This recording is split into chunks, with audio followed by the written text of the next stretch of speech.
Bonjour, Mer- Emmanuel. Merci de nous accorder ce temps pour poser ton regard sur ce qui est devenu la Fondation AIA dans le cadre de la Biennale d'architecture de Venise.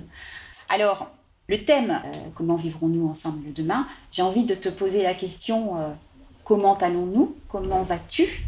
Et comment est ton regard sur ce monde en mutation, notamment à cause de cette crise épidémique? On voit bien que l'état de santé de la population, il dépend naturellement de l'offre de soins et travailler sur l'amélioration de l'accueil des patients, la démographie médicale, la qualité hospitalière, c'est important. Mais ce n'est pas suffisant si on veut répondre à un objectif d'amélioration de l'état de santé. C'est-à-dire que ce qui est le plus déterminant sur un état de santé de la population, c'est en effet le lieu où on vit, comment on y vit. Alors la question est effectivement de la vulnérabilité déterminante, la question de l'emploi, mais aussi les conditions de vie au sens large du terme. Ouais. Hein, j'ai aussi souvent cité cet exemple qu'on avait mis en évidence, que la mortalité sur la ligne 13 du métro à Paris avait une différence de 4 années selon le lieu où on est domicilié sur la ligne 13 du métro. Entre la Seine-Saint-Denis et le sud des Hauts-de-Seine, à travers Paris par ailleurs, selon le lieu où on vit, la mortalité n'était pas la même.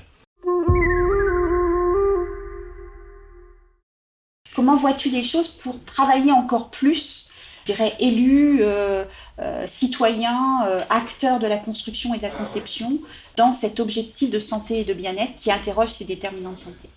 Je crois que ça nécessite effectivement de partir des projets très concrets et on avait, lorsque je dirigeais l'agence régionale de santé, travaillé avec plein de communes sur la question de la mobilité. En quoi les choix faits en matière de Oui. mobilité avaient un impact sur l'état de santé, partant de la situation sanitaire de la population et avec un travail d'analyse. On l'avait fait avec une collectivité qui était désireuse de s'engager dans cette démarche.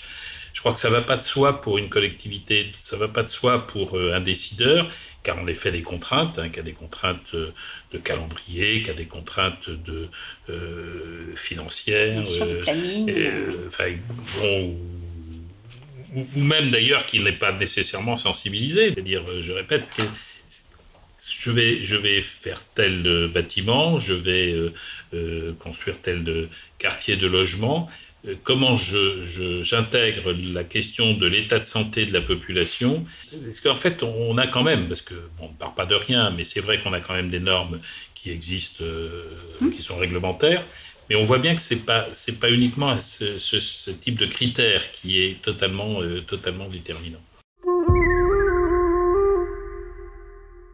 Cette clé d'entrée d'approche globale qui interroge les déterminants de santé, finalement, aujourd'hui, elle n'est pas le premier step, finalement, pour y répondre. Comment essayer de décloisonner? On a notre partenaire, la Fondation Sorbonne Université, qui nous accompagne sur ce travail de recherche sur les déterminants de santé. On aimerait bien trouver, finalement, je crois, si on pouvait, avec cette biennale d'architecture dont le thème est quand même extrêmement évocateur et prémonitoire, hein, puisque c'était avant la crise Covid, comme ça, tout ça, trouver une façon, en tout cas proposer une façon aux métropoles et aux acteurs de la santé qui interviennent sur cette thématique-là, de travailler ensemble. Alors malheureusement, on a dû faire face à une situation que personne Inédite. Ouais, ouais. ne connaissait, n'avait prévu, etc. Il faut maintenant qu'on s'adapte, mais ça a aussi un impact sur les Ouais. choix Ah bah, c'est en clair. matière d'urbanisme, en matière architecturale. Hein. C'est-à-dire qu'effectivement, il faudra qu'on ait peut-être plus des architectures qui soient adaptables. L'aspect positif, c'est qu'il faut effectivement qu'on tire les conséquences d'une situation qu'on n'avait pas vu venir et qui font que demain, il faudra qu'on s'adapte de manière beaucoup plus rapide peut-être à des incertitudes que ce que nous avons pu faire là, quoi. Bon. Mais on n'est pas condamné à avoir des rues vides, on n'est pas condamné à être Non. confiné, on n'est pas condamné...